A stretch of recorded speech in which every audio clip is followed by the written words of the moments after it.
নমস্কার, আশা করছি আপনারা সকলে খুব ভালো আছেন। একটা নতুন ভিডিওতে আপনাদের সকলকে স্বাগত। আজকে সকালবেলা ছাদে এসে দেখি মামনি ছাদ পরিষ্কারের কাজে লেগে পড়েছে। এত শুকনো পাতা এই গাছটার থেকে জড়ো হয়েছে, মানে আর এক মাস না হলে গোটা গাছটাই শুকিয়ে যেত। আর 4-5টি পাতা বাকি আছে। নিচে থেকে সমস্ত গাছগুলো নিয়ে সেখানে রাখা রয়েছে। এবার রাজা এগুলোকে আবার ছাদে তুলছে, যেভাবে ছাদ থেকে নামানো হয়েছিল সেইভাবে আবার ছাদে তোলা হচ্ছে। আমিও এই ছোট ছোট টবগুলো ভাবছি নিয়ে চলে যাব।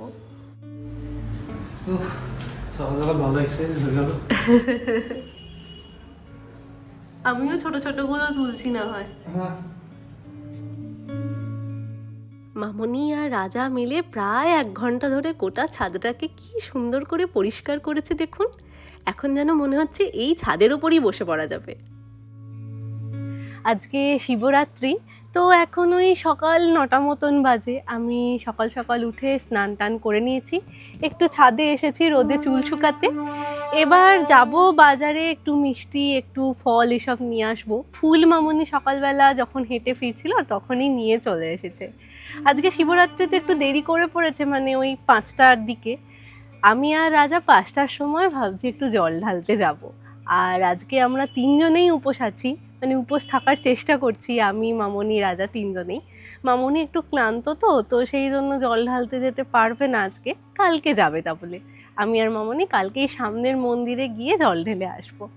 চলুন এবার ভাবছি একটু দোকান থেকে আগে ঘুরে আসি, তারপর আলতা পরবো। বেরিয়ে পড়েছি সমস্ত দশকর্মার জিনিস, ফল ফুল এইসব কিনতে। রাস্তায় আজকে লোকজন কম আছে। প্রথমেই চলে এসেছি ফলের দোকানে, তবে আজকে রাস্তা দিয়ে আস্তে আস্তে দেখলাম ফুলের দোকানেও বড় বড় বেল বিক্রি হচ্ছে। এতদিন বাজারে আসছি কিন্তু দেখতে পাইনি জানেন। এই শিবরাত্রির সময় ঠাকুরকে বেল দিতে হয় তো সেই জন্যই এসেছে হয়তো। তবে বেরোনোর সাথে সাথে রাস্তায় দেখলাম ভিড় কম, কিন্তু ফল ফুল মিষ্টির দোকানে আবার রাস্তা অবধি লাইন।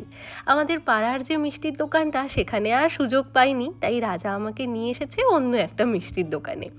আসবার পথে রাস্তায় শিব মন্দিরটা দেখে এত ভালো লাগলো, কি সুন্দর করে সাজিয়েছে। এটা হচ্ছে মেদিনীপুরের শেখপুরায় যে হন্ডা সার্ভিস সেন্টারটা রয়েছে তার উল্টো দিকে শিব মন্দিরটা।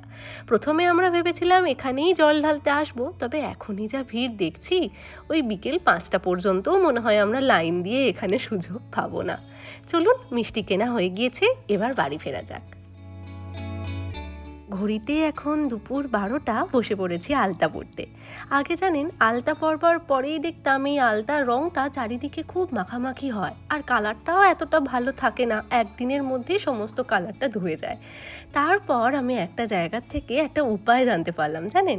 আলতা পরবার পর যদি আপনি এই আলতা যেখানটাতে পরেছেন সেই জায়গাগুলোতে নারকেল তেল মেখে নেন, তারপর 2 মিনিট মতন রেখে ভালো করে ধুয়ে নেন, খুব রোগড়ে রোগড়ে না, আস্তে আস্তে ধুয়ে নেন, তাহলে দেখবেন এই আলতার রঙটা অনেক দিন স্টে করে যায়, আর চারিদিকে এই রঙটা মাখামাখিও হয় না।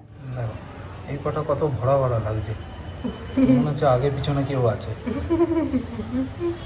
ঠিক আছে, করে দিচ্ছি। আমাদের সব বাড়িতে আলতা পরার জন্য যে কোনো অনুষ্ঠানে, বিয়ে বাড়ি, পুজো, শুভ কাজ, যে কোনো পুজো, অন্নপ্রাশন, হইতে, তো সব আলতা পরাবার জন্য একজন মহিলা আসতেন। সব আগে রেওয়াজ ছিল। এখন তো সবকিছুই আস্তে আস্তে কালের নিয়মে চলে যাচ্ছে, কিন্তু আমাদের মা জগদ্ধাত্রী পুজো এখনো ওটা বজায় আছে। এখনো আসেন। চলো, আমার তো মাথা ধরে গেল।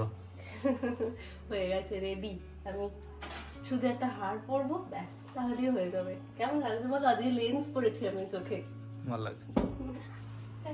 আমি রেডি, ভালো লাগছে, চলো। চল। ঘড়িতে এখন বিকেল 4:45, রেডি হয়ে নিচে নেমে দেখি মামনি পুজোর থালা একেবারে রেডি করে ফেলেছে। ব্যাঙ্গালোর থেকে ফিরে আসবার পর মামনির শরীরটা একটু টায়ার্ড রয়েছে, সেই জন্যেই আজকে অত ভিড়ের মধ্যে আর মন্দিরে যাচ্ছে না। আজকে বাড়ির ঠাকুরকেই মামনি জল দেবে। মামনি এখানে ধূপ, দেশলাই, আকন্দ ফুলের মালা, আকন্দ ফুল, ধুত্র ফুল, বেলপাতা, এটা মনে হয় আকন্দ ফল, আর এখানে কিছু ফুল দিয়ে দিয়েছে, সেই ক্লাস 11 থেকে আমি শিবরাত্রির ব্রত পালন করে আসছি। তবে আজকের দিনটাতে যেখানেই থাকি না কেন তারকেশ্বরের জন্য খুব মনটা খারাপ হয় জানেন। শিবরাত্রির থেকে শুরু করে কিংবা শিবরাত্রির আগের দিন থেকেই বলতে পারেন 7 দিন ধরে তারকেশ্বরে চলে উৎসব। রাজবাড়ির মাঠে একটা বড়সড় মেলাও বসে। শিবরাত্রির দিন সকালবেলা মায়ের সাথে জল ঢালতে যেতাম, আর সন্ধেবেলা আমি মা দিদি মিলে যেতাম ওই মেলায়। চলুন, আমি আর রাজা বেরিয়ে পড়েছি।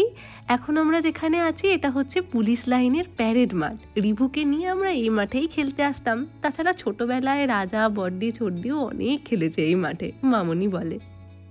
আজকে রাজা পরেছে অরেঞ্জ কালারের পাঞ্জাবি। কই দেখাও একবার ঘুরিয়ে। হ্যাঁ, ভালো লাগছে। ভালো সময়ই মন্দিরে চলে এসেছি জানেন। রাস্তায় আস্তে আস্তে দেখছিলাম বহু মানুষজন এখন মন্দিরে আসছেন, আর মন্দিরে এসে দেখি ভিড়টা একটু কম রয়েছে। সামনে কয়েকজন পুজো করছিলেন, ওই 5 মিনিটের মতন বসলাম, তারপর ভিতরে ঢুকে পড়েছি। একদিক থেকে ভালো হয়েছে জানেন, পুরোহিত মশাই আছেন তো, উনি পুজো পদ্ধতি বলে দেবেন, আর আমরা সেগুলো শুনেই পুজো করে নেব। আসলে অত মন্ত্র তো আর মুখস্থ থাকে না। ছোটবেলায় মায়ের সাথে পুজো করতে যেতাম, তখন মা বলে দিত। তারপর যখন হস্টেলে গিয়ে পুজো করতাম, তখন আগের দিন রাত্রিবেলা ঠাম্মিকে ফোন করে সমস্ত পদ্ধতি একটা খাতায় লিখে রাখতাম। তারপর সেই পাতাটাকে নিয়ে আমি যেতাম মন্দিরে পুজো করতে। আর বিয়ে হওয়ার পর মামনির সাথে যখন পুজো করতে যাই, মামনিই সবটা বলে দেয়। চলুন, আমাদের দুজনেরই পুজো করা হয়ে গিয়েছে, ভালোভাবে জল ঢালাও হয়ে গিয়েছে। এবার আশেপাশের মন্দিরগুলোতেও পুজো করে নেব। চলো, ভালো পুজো দেওয়া আছে। এই যে মোমবাতি জ্বালিয়ে দেবো ওই তুলসী তলায় ওখানটা। ঘড়িতে এখন 5:30, চারিদিকে সন্ধেও নেমে এসেছে। এতক্ষণে হয়তো তারকেশ্বরে ভক্তের ভিড়ও শুরু হয়ে গিয়েছে। আসবার আগে একবার বাবাকে ফোন করেছিলাম, বাবা খুবই ব্যস্ত ছিলেন। অনেকে তারকেশ্বর থেকেও তো দেখেন, আমাকে অবশ্যই জানাবেন মন্দিরে কেমন ভিড় হয়েছে। অঙ্কিতার সাথে মন্দিরে পুজো দিতে এসে দেখা হয়েছে, ও আমাদের ভিডিও দেখে। Thank you. আমাদের খুব মিষ্টি মিষ্টি কটা ফটো তুলে দিলে, থ্যাংক ইউ। ভালো থেকো। হ্যাঁ, এখন রাত 9টা। পুজো দিয়ে বাড়ি ফেরবার পর একটু ফল মিষ্টি এসব খেয়ে নিয়েছিলাম। তো তারপরে এখন চলে এসেছি রাতের খাবার বানাতে। আমি আর মামনি দুজনে মিলেই বানাবো। তো আজকে ভাবছি একটু সাবুর পরোটা বা ওই সাবুর ছিলা তৈরি করেই খাবো। এমনিতে পরোটা আলুর দম খাওয়াই যেত, কিন্তু বাড়িতে দেখলাম অনেকটা পরিমাণ সাবু রয়েছে, তাই এইটাই আজকে বানিয়ে নিচ্ছি। তো তার জন্য সাবুটাকে ভালো করে আমি মিক্সার গ্রাইন্ডারে একেবারে গুঁড়ো করে নিয়েছিলাম। তারপর সেই গুঁড়োটা একটা চালনির মাধ্যমে বা ছাঁকনির মাধ্যমে ভালো করে ছেঁকে নিতে হবে, যাতে মোটা মোটা দানাগুলো না এর মধ্যে পড়ে। ব্যাস, তারপর এর মধ্যে একটু টক দই, একটু সিদ্ধ করে রাখা আলু, একটু ধনেপাতা কুচি, লঙ্কা কুচি, এইসব দিয়ে এটাকে ভালো করে মিশিয়ে নেব। প্রথম দিকটাতে ভেবেছিলাম পরোটা খাবো, তো পরোটার জন্য ওই ডোটাকে ভালো করে ওই যেরকম আটা বা ময়দা মাখা হয় সেরকম মেখে নিয়ে গোল গোল করে বেলে নিলেও হবে। তারপর ভাবলাম পরোটা করবার থেকে একটু ছিলাই বানানো যাক। দেখুন কেমন সাবুর পাঁপড়ের মতন দেখতে লাগছে না? আর তৈরিও হয়ে যায় খুব সহজে। আর বাকি যে ডোটা ছিল সেটা দিয়ে মামনি আবার পাশেই আপ্পাম মেকারে কয়েকটা ছোট ছোট এরকম বল বানিয়ে নিয়েছে। চলুন এবার আমরাও খেয়ে নিই। আজকের ভিডিওটা তাহলে এখানেই শেষ করছি। আজ তাহলে আসি, আবার আসবো নতুন একটা ভিডিও নিয়ে। ততক্ষণ সকলে সুস্থ থাকবেন, সচেতন থাকবেন, আর সকলের খেয়াল রাখবেন। ভালো লাগলে ভিডিওটাকে একটা লাইক করে চ্যানেলটাকে সাবস্ক্রাইব করতে পারেন।